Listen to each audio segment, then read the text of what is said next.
तो 28 राज्य रे आसंता काली ठारू स्टेरिंग छाड़ आंदोलन करा जाउची। तो आमे मध्य ओडिशा ड्राइवर महासंघ तरफ ओडिशा रे मध्य ये कला कानून तो समस्तों पई, कारण सरकार जो आईन टी करिसेंती से आईन को तो केबे मध्य ड्राइवर ग्रहण करि परिबनी। से आईन विरुद्ध रे एवं ता सहित आमे आज पर्यंत सरकार को गुहार लगे लगे छिड़ी गलेनी, आमर इंश्योरेंस टी मिली पारिनी। ताकू नेकी आमे ओडिशा ड्राइवर महासंघ तरफ मध्य आसंता काली ठारू स्टेरिंग छाड़ आंदोलन आरंभ करा जिवो। नमस्कार, जय जगन्नाथ। ओडिशा ड्राइवर महासंघर समस्त ड्राइवर भाई मानू प्रशांत मंडली, अजु भाई माने आपण माने समस्त जानिथिबे जे गत किछि दिन हबो सारा भारत रे प्रत्येक जगह रे कोठी ना कोठी आंदोलन जारी रहितला ड्राइवर भाई मानकर कला कानून को विरोध करिकी।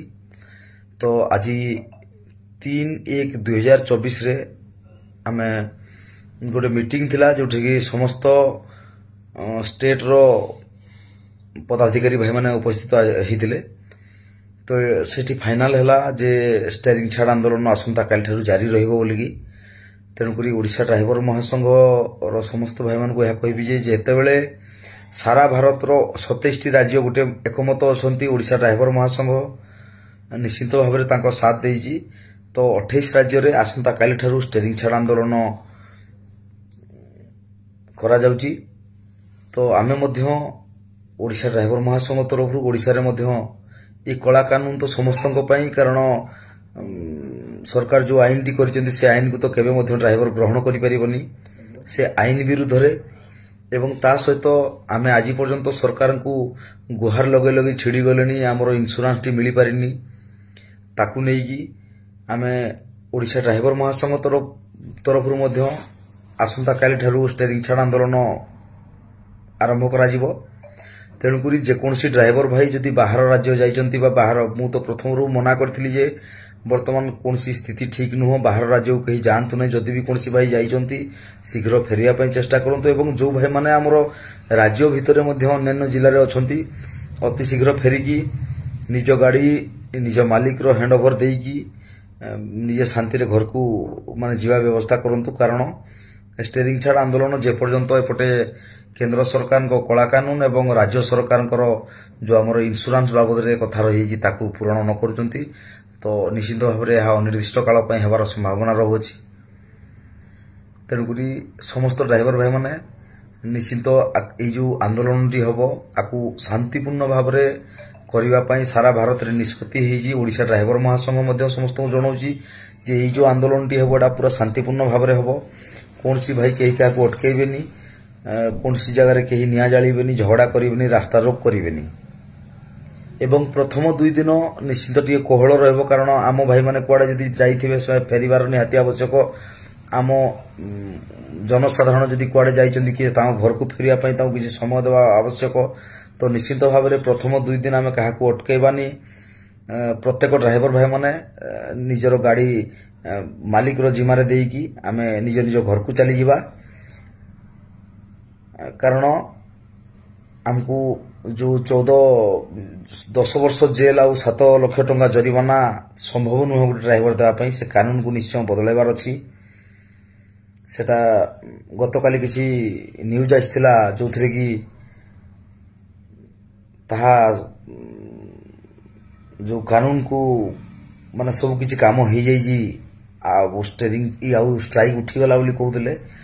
तो सेटा ट्रांसपोर्टर भाई माने जाई कथा आइचंती। तो एटा ड्राइवर और सरकार को भीतर केस, तेणुकरी सारा भारत निष्पत्ति नेला आउ थरे स्टेरिंग छाड़ करिया पई। तो ओडिशा मध्य तांको साथ दबो। तेणुकरी आपण माने समस्ते मध्य सुरक्षित रे निज निज घर को फेरी आसंतु। मालिक पाखरे गाड़ी हैंड ओवर कर देई समस्त भाई माने निज घरे सुरक्षित रे रुहंतु।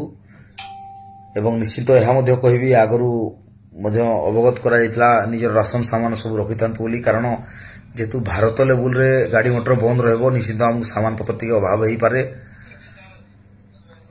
आमे किंतु कोनसी जगह जेमती झगड़ा न होबो, कोनसी जगह जेमती विशृंखला न होबो, तापे समस्त को ध्यान रखिया पड़िबो। आउ जेहेतु इटा सारा भारत रो कार्य, एटा ओडिशा ड्राइवर महासंघ रो कार्य नुह। ତେଣୁକରି ଏଥର ଯଦି କୌଣସି ଜାଗାରେ ଝଗଡ଼ା ହୁଏ, କୌଣସି ଜାଗାରେ କୁହେ ବିଶୃଙ୍ଖଳା କରନ୍ତି, ଯଦି ତାଙ୍କ ନାଁରେ କେସ୍ ହୁଏ ବା ପୁଲିସ ତାଙ୍କୁ ବାନ୍ଧି ନିଏ, ତାହେଲେ କୌଣସି ସଂଗଠନ ତାଙ୍କୁ ସାଥ ଦେବନି। କାରଣ ଏଥର ଆମେ ଶାନ୍ତି ଶୃଙ୍ଖଳାର ସହିତ କରିବା ପାଇଁ ନିଷ୍ପତ୍ତି ନେଇଛେ। କେହି କାହା କୌଣସି ଗାଡ଼ିକୁ ଅଟକେଇ ପାରିବେନି। ଯେହେତୁ ଏଇ ଯୋଉ ଆଇନଟି ବନିଛି ସମସ୍ତ ଡ୍ରାଇଭର ଭାଇମାନଙ୍କୁ ତଣ୍ଟି ଚିପିଲା ଭଳିଆ ଆଇନଟେ ବନିଛି, ସମସ୍ତ ଡ୍ରାଇଭର ଭାଇମାନେ ନିହାତି ସହଯୋଗ କରିବେ। ତେଣୁକରି ଷ୍ଟେରିଂ ଛାଡ଼କୁ ଆପଣା ଯାଇଛି ଭାରତ ଲେବୁଲରେ। ତ ଆମେମାନେ ମଧ୍ୟ ଆସନ୍ତାକାଲିଠାରୁ ଅନିର୍ଦ୍ଦିଷ୍ଟ କାଳ ପାଇଁ ଷ୍ଟେରିଂ ଛାଡ଼ ଆନ୍ଦୋଳନରେ ଓଡ଼ିଶା ଡ୍ରାଇଭର ମହାସଂଘ ଏବଂ ଓଡ଼ିଶାର ସମସ୍ତ ଡ୍ରାଇଭର ଭାଇମାନେ ଓହ୍ଲାଇବାକୁ ପଡ଼ିବ। ଆଉ ଏହା ମଧ୍ୟ କହିବି ଯେ ଏଇ ଯୋଉ ଲଢ଼େଇଟି ଏକା କୌଣସି ସଂଗଠନର ନୁହଁ, ଯେମିତି ଗତ ଥର ଓଡ଼ିଶା ଡ୍ରାଇଭର ମହାସଂଘ କରିଥିଲା, ଓଡ଼ିଶା ଡ୍ରାଇଭର ମହାସଂଘର ମାନେ ତରଫରୁ ହେଇଥିଲା। ଏଥର କିନ୍ତୁ ଏଟା ଓଡ଼ିଶା ଡ୍ରାଇଭର ମହାସଂଘ ତରଫରୁ ନୁହଁ, ଏଟା ଭାରତର ସମସ୍ତ ଡ୍ରାଇଭର ଭାଇମାନଙ୍କ ତରଫରୁ ଏବଂ ସମସ୍ତ ଡ୍ରାଇଭର ଭାଇମାନଙ୍କ ପାଇଁ। ସମସ୍ତ ଡ୍ରାଇଭର ଭାଇମାନେ ଯୋଉ ଏ କାନୁନରୁ କେମିତି ମୁକୁଳି ପାରିବେ, କେମିତି ବଞ୍ଚି ପାରିବେ ତା ପାଇଁ। ତେଣୁକରି ଅନ୍ୟାନ୍ୟ ସଂଗଠନର ଭାଇମାନେ ମଧ୍ୟ ଯୋଉମାନେ ଓଡ଼ିଶା ଡ୍ରାଇଭର ମହାସଂଘରେ ନାହାନ୍ତି, ସେମାନେ ମଧ୍ୟ ନିହାତି ଏଇ ଜିନିଷ ଜାଣିବା ଦରକାର। ଅନ୍ୟ ରାଜ୍ୟକୁ ଆପଣ ଗଲେ କୌଣସି ଗାଡ଼ି ଛାଡ଼ିବେନି କେହି ଏବଂ ଓଡ଼ିଶାରେ ମଧ୍ୟ ଆପଣମାନଙ୍କର ସମସ୍ତଙ୍କର ସହଯୋଗ ନିହାତି ଆବଶ୍ୟକ। କାରଣ ଏଇ ଯୋଉ କାନୁନ ହେଇଛି ଏଟା ଏକା ମୋ ପାଇଁ ନୁହଁ, ଏକା କାହା ପାଇଁ ନୁହଁ, କି ଏକା ଓଡ଼ିଶା ଡ୍ରାଇଭର ମହାସଂଘ ପାଇଁ ନୁହଁ, ଏଟା ସମସ୍ତ ଡ୍ରାଇଭର ସମାଜ ପାଇଁ। ତେଣୁକରି ସମସ୍ତ ଡ୍ରାଇଭର ଭାଇମାନେ ଆମେ ଯଦି ଏକତ୍ରିତ ହେଇକି ଲଢ଼ିବା, ନିଶ୍ଚିତ ଭାବରେ ସରକାର ସେ କାନୁନକୁ ଫେରାଇବେ କିମ୍ବା ତାର କିଛି ବିକଳ୍ପ ଚିନ୍ତା କରିବେ। ଏବଂ ତା ସହିତ ଓଡ଼ିଶା ସରକାର ଯୋଉ ଚେଇଁ ଚେଇଁ ଶୋଇଛନ୍ତି, ଆମର ଆଜି ପର୍ଯ୍ୟନ୍ତ କୌଣସି ଯୋଉ ଇନ୍ସୁରାନ୍ସ ପଇସା ମିଳିପାରୁନି ଏବଂ କଥା ଦେଇ ଦେଇ ପ୍ରତିଶ୍ରୁତି ଦେଇ ଦେଇ ଚଲେଇଛନ୍ତି, ତାଙ୍କୁ ମଧ୍ୟ ଭଲ ଭାବରେ ମାନେ ଆମେ ଜଣେଇ ପାରିବା ଏ ଆନ୍ଦୋଳନ ମାଧ୍ୟମରେ। ତେଣୁକରି ସମସ୍ତ ଭାଇମାନେ ଆଗାମୀ ଦିନରେ ଶାନ୍ତି ଶୃଙ୍ଖଳାର ସହିତ ଷ୍ଟେରିଂ ଛାଡ଼ ଆନ୍ଦୋଳନ କରିବେ। ଯେକୌଣସି ଭାଇ ନିଜ ଆଡ଼ୁ କିଛି ଝଗଡ଼ା କରିବେ ବା କୋଉଠି ଯଦି କେସ୍ରେ ଫସିଲେ, ସିଏ ଭାଇ ତାଙ୍କର ଫସିବେ। କାରଣ ଆମେ କହୁଛେ କୌଣସି ଭାଇ କୌଣସି ଝଗଡ଼ା ନ କରି, କୌଣସି ବିଶୃଙ୍ଖଳା ନ କରିକି ଗାଡ଼ି ଥୋଇ ଦେଇ ଆମେ ଆମର ଘରେ ବସିଯିବା।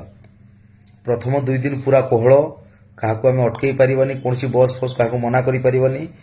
କାରଣ ଲୋକମାନେ ଜାଣିନାହାନ୍ତି, ବହୁତ ଶୀଘ୍ର ଏସବୁ ଡିସିସନ୍ ହେଇଛି। ତେଣୁକରି 2 ଦିନ ପାଇଁ ନିହାତି ସମସ୍ତଙ୍କୁ ଯିବା ଆସିବାକୁ ଦେବା। ପରବର୍ତ୍ତୀ ମୁହୂର୍ତ୍ତରେ ତୃତୀୟ ଦିନରେ ପୁଣି କ'ଣ ପରିସ୍ଥିତି ଥିବ, ନିଶ୍ଚିତ ଆମ ସାରା ଭାରତ ତରଫରୁ ଯୋଉ ସଂଗଠନ ଅଛି, ସଂଗଠନ ଜରିଆରେ ଓଡ଼ିଶା ଡ୍ରାଇଭର ମହାସଂଘ ମାଧ୍ୟମରେ ଆପଣମାନଙ୍କୁ ଖବର ଦିଆଯିବ। ତେଣୁକରି ସମସ୍ତ ଡ୍ରାଇଭର ଭାଇମାନେ ବି ମଧ୍ୟ ଚିନ୍ତା କରନ୍ତୁ, ନିଜେ ସୁରକ୍ଷିତ ରୁହନ୍ତୁ, ନିଜ ପରିବାରକୁ ସୁରକ୍ଷିତ ରଖନ୍ତୁ ଏବଂ ଅନ୍ୟାନ୍ୟ ସମସ୍ତଙ୍କୁ ମଧ୍ୟ ସଚେତନ କରି ରଖନ୍ତୁ। ଜୟ ଜଗନ୍ନାଥ।